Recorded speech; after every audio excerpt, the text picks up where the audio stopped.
If you don't know who I am, my name is Willona, and I give advice, tips, and information on narcissism, narcissistic personality disorder, emotional abuse, and toxic relationships. So, I'm so glad to have you this evening. So excited about this topic. And I know I always say that, but I do get so excited because I'm excited to share. Finally, it's been a lot of years since I have not spoken about it, and so I'm excited to share and help some other people to be able to identify what they're going through and get through it and just overcome it and be healed from it. So we're going to talk about emotional abuse today. Not sure if everyone knows is sure of what the idea of emotional abuse is. So, I mean, and when you say what is emotional abuse, I want to first talk about what abuse is alone by itself. So, the definition of abuse is the improper use of something, okay? The cruel or violent treatment of a person or an animal. It's to use or affect someone or something for a bad purpose. And other words to describe abuse is mistreatment, to hurt, to harm, to damage, or to injure. And there are many different forms of abuse. You've got physical abuse, verbal abuse, mental abuse, sexual abuse, and even financial abuse. Even financial. So it's safe to say that you can mistreat someone's body by causing them physical harm, right? You can misuse somebody's money by causing financial harm. And you can misuse someone's mind by causing cruel verbal harm. So that means you can misuse and crush someone's spirit by causing emotional harm. And that's what I'm going to talk about. Emotional abuse. Sometimes I've heard people couple emotional abuse with mental abuse, or emotional abuse with verbal abuse. And so sometimes I hear those two terms kind of interchanged from time to time. So, but I'm today talking about emotional abuse. Because people think normally if you're not being caused physical harm, that you're not really being abused. You know, it's more being looked at as you're complaining. You know, it kind of goes unnoticed.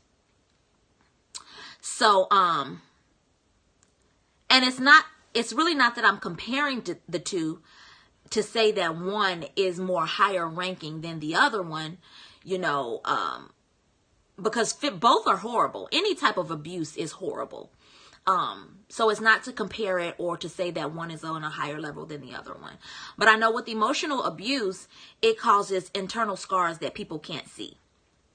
And it's usually immensely ignored by society. It's really kind of been called silent abuse for that reason. And so because it doesn't leave physical scars and people can't see it to the eye, so they kind of dismiss it. And it's not always a screaming and shouting match like verbal abuse. So it kind of really goes unnoticed.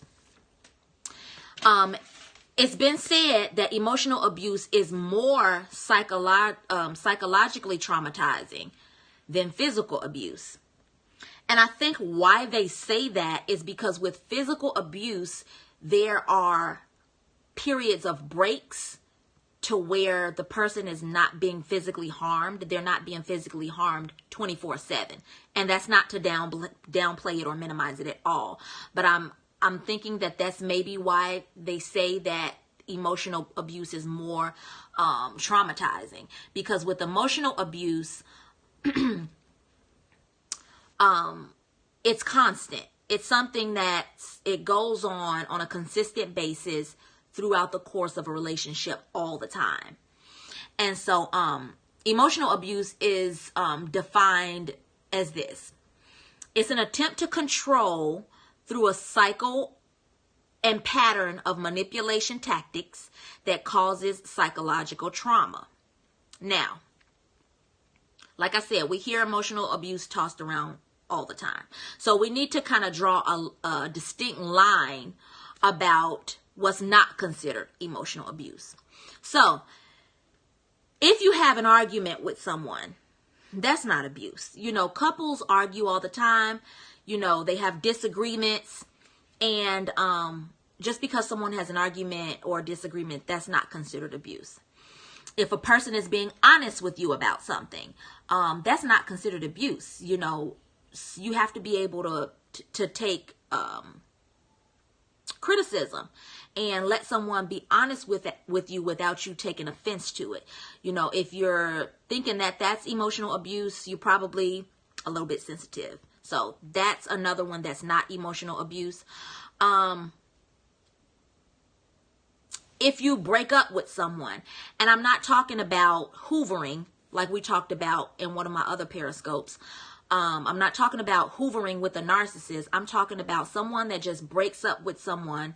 It could have been mutual, but it's a clean break and you broke up. That's not abuse. That was an agreement on one or both parties to decide that the relationship was over. That's not considered abuse.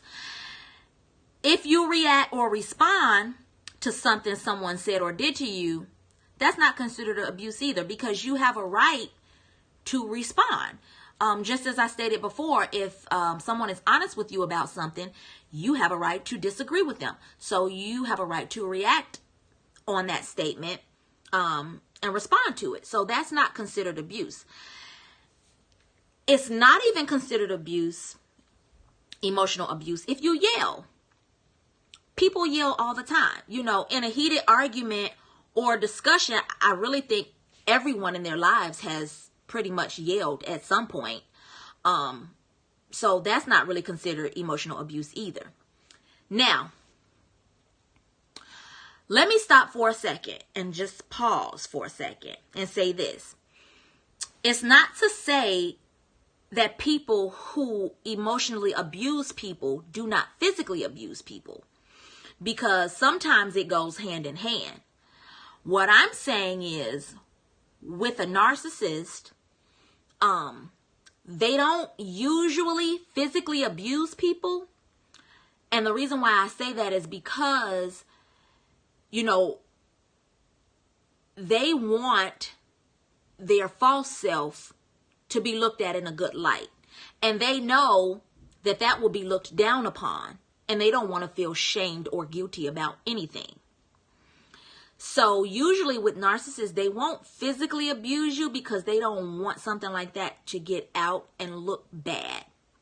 So they usually go with the emotional abuse because they know that that kind of goes under the radar and people don't really count it as a form of abuse. So emotional abuse is usually their weapon of choice for narcissists. So with emotional abuse, here are a few things that abusive people do. I'm just going to give you these tips and then I'm going to be out of your way. A few ways to recognize, to know if you or someone you know is in an abusive, emotional abusive relationship. They are sarcastic with you, or they tease you or put you down, right? They insult you in a teasing way, but they try to make it seem like they're joking, but they really kind of put some truth behind it because they know that it's going to hurt you and they want to hurt you. And when you bring it up, they'll say something like, "Oh, I was just teasing," but they really meant to take that dig at you. Number two, they treat you like a child. They don't see you as an equal partner, but they look at you like a child that needs to be monitored. So that's another way. Number three, they lack empathy or compassion. We know with toxic people and with narcissists, they don't have any empathy at all. And so if you find yourself dealing with a hard issue, if you're sick, you'll notice that they're not available. They are not around because they lack compassion. They really don't care about you, unless it's them. Number four, they withhold affection, whether it's sexual or emotional. Now, when you don't submit to or agree with their wishes, they basically kind of give you the cold shoulder. So that's considered a form of abuse that they use as one of their tactics that they use on you. Also, if they become distant, and you're always having to ask them, are you okay? Is everything all right? And they're like, fine, it's fine, it's fine. So that's another sign. Number 5, they threaten to leave. Whether they threaten to leave the relationship or they threaten you with divorce. Now, if you've been in this situation, you've seen this time and time and time again, probably so much that you're tired of hearing about it. I know for me in my situation, I was threatened to be divorced probably like 5 times before the divorce actually happened. So I had gotten immune to being told that they were going to divorce me. And so I should be triggered and scared, and I should basically straighten up and fly right. That's a tactic that they use to get you to straighten up and fly right, because I am so good that if you don't act right, I'm going to leave you and you're going to miss out on all these great benefits that I have going on. And you don't want that. So that's one of the tactics that they use. Number 6, they belittle you in front of people. They'll always, I won't say always, they'll usually do this when they have a nice audience. They want to belittle you and make you seem less than. They'll take little digs at you, whether it's subtle or direct. Number 7, they downplay and minimize your interests and or accomplishments. Now, we know with narcissists, they want the attention on them. If you have a dream, a goal, an accomplishment, something very important that you're doing or working on, just know that a distraction is going to happen, because they can't take the attention being on you. And they're going to distract, or they're going to minimize it. They're going to make it seem like it's really not as much as they're making it seem to be. It's just a little bit of something. Okay? So, yes, please give me some hearts. If you tap the bottom of the screen, give me some hearts. I really appreciate it. Number 8, they play mind games. You know, this is one of the favorite tactics of Naima says she loves the topic. Naima, I love talking about the topic because I'm a survivor, and I'm just so excited to inform everybody else about the subject. And so I kind of think I have a passion for this thing. Didn't know that I did, but I do. So number 8, we know they play mind games. Narcissists love playing mind games. We know that's one of their favorite tactics that they use. They basically gaslight you because they want to make it seem like you don't know what you're talking about and that your reality is not what it is. Number 9, they blame you for their bad behavior, because by God, they cannot take responsibility for anything that they've done. Number 10, they start these never-ending circular conversations. And we know that they do that so that they can tire you out. They want to wear you out. They want to get it to where you're super exhausted and you don't forget, you'll forget your point. And you had a valid point because you wanted to prove them wrong, because you're tired of them sending you on a whirlwind. So you had a valid point, but they'll take you in these circular conversations, never ending. And it's like 10 topics down the line and you don't even remember what the whole thing was about anyway. That's something that they do on purpose to wear you out so you can just give up on the point that you were going to make. Number 11, they accuse you of being crazy. And we already talked about that. They gaslight you. They want to distort your reality and make it seem like what you're saying is not true. It's not real. You made it up. And so, yes. Number 12, they look at you as an extension of them instead of an individual. They do this quite often, especially in the privacy of your own home, because they don't have any real reason why they do it. They just do it because they don't care about you. They only care about themselves. But you are really an extension of them because you're an accessory. You're a trophy to their grandiose magnificence of who they are. And so, like I said in one of the other scopes, you're really just a supporting actor or actress in the movie that they are starring in. So that pretty much explains that in a nutshell. So they look at you as an extension as opposed to an individual, which you are. And lastly, number 13, they can't laugh at themselves, and they don't want you to laugh at them either. Right? So we know that everybody makes mistakes. And narcissists, they do not want their mistakes to be shown. So, you know how you make a mistake and you kind of laugh at yourself like, oh, that was stupid. How could I do that? You know, they don't have any humor. They don't have any real humor, and they don't have any humility in their mistakes. So, and they don't have any tolerance for you to point out their mistakes. So that's a big time no. Can't do that. So those are just some things to look for in the behaviors of toxic people and emotional abuse. So I know there's a lot more depth that can go into this, but I wanted to give a quick scope on it so that you can be able to recognize, because a lot of people in these relationships don't realize that they are being abused. I did not realize that I was being abused. I had no idea that that is what was happening to me. But what I did notice that over a period of time, I started to not feel myself, because I've always been I consider myself, I think that I've always been an outspoken, bubbly, active, fun type person. And over a course of years, that was being chipped away at. And even though I consider myself to be a strong person, anybody that's strong, this can happen to you too. So anybody that's intelligent, you may think that, no, you're too strong-willed or you too intelligent to let something like this happen to you. No, it can happen to anybody. And most of the time, it does happen to people that are intelligent and strong, because those are the types of people that narcissists go for. They go for the best, the cream of the crop, because they want to be looked at and associated with what's considered the best. So you are the people that they target. And they don't know that this is happening. You don't know that this is happening to you. You just start to feel different. You start to think different. And you start to become kind of a different person. And you know you're changing, and you feel you're changing. And you are wondering what's happening to you. And it's because you're not putting two and two together. You're not connecting the dots.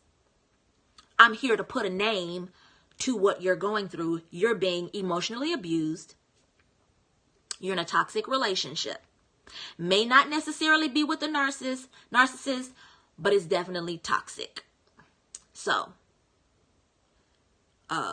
usually with these type of people, they don't change. So you want to make a way of escape and get out. And so I'm not going to hold you any longer. I really thank you and appreciate you for joining this broadcast. If you have any questions, speak now or forever hold your peace.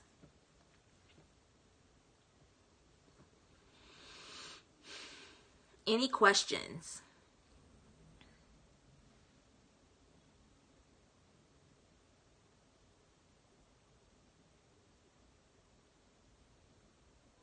Don't forget to go back and look at a few of my other scopes. I talk about a lot of the different manipulation tactics that narcissists use, and I kind of define what narcissistic personality disorder is. And yeah, so go back and look at some of those. If this has helped you, and if you've enjoyed this broadcast and you think that it will help somebody else, press those 3 dots on the bottom of the screen. Share this broadcast with your followers. Follow me. And oh, Bronze Beauty says, I think some people are in denial, so they don't know to label it as emotional abuse. That is actually another that is another thing that people abuse do. Denial really, and I talked about this in the scope that I did last night, because it's so interesting that for me, and I notice with talking to other people, I notice that what people do while they're in these relationships is they don't really talk about the things that are happening to them to other people, because number one, they're masking it because they kind of they're so traumatized by the emotional bond that they have between them and their abuser that they kind of cover up for them what's going on. Oh, it's okay. I know he does this, but he's a really good guy. Or I know he said this, but he really didn't mean it. You know, I know he loves me. You know, they're in denial. And they don't tell other people because they're ashamed. They know that something is wrong, but they're ashamed to let other people know because you don't want anybody to know that you're being treated like this. Especially if you're considered to be a strong-willed person, because it's like, how could I let something like this happen to me? Or I can't let this get out that somebody is treating me like this and I'm allowing it. So it's, like I said, emotional abuse really is considered the silent abuse. And it really goes under the radar because the abused person, I don't really like to use the word victim, but the abused person they don't even realize that they're being abused. And the abuser, they may know that they're doing it intentionally, but sometimes they don't even know that they're doing it.